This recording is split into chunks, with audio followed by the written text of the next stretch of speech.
Welcome to the Slop Farm. Enjoy the video.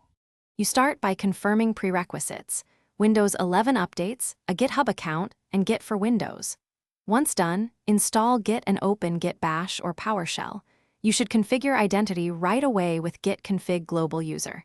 Name and git config global user. Email so commits attached to you. Also prepare a personal access token to use instead of your password. This is needed for secure HTTPS authentication. Make sure developer mode is on if you plan to use WSL or advanced features. Next, you decide how to authenticate. SSH is recommended for convenience, while a personal access token works for HTTPS.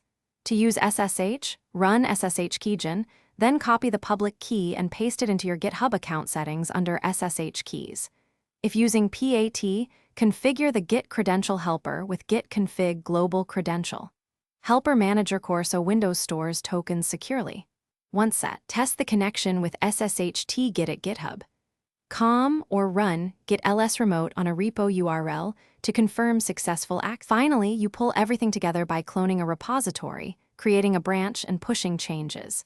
Use git clone repo URL, then git checkout B feature to start work. Stage and commit with git add and git commit m, then push with git push origin your branch.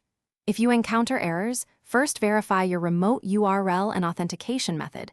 Switch between SSH and HTTPS as needed. A key troubleshooting tip: if push fails, check credential helper, SSH agent status, and firewall or VPN interference before changing repo settings.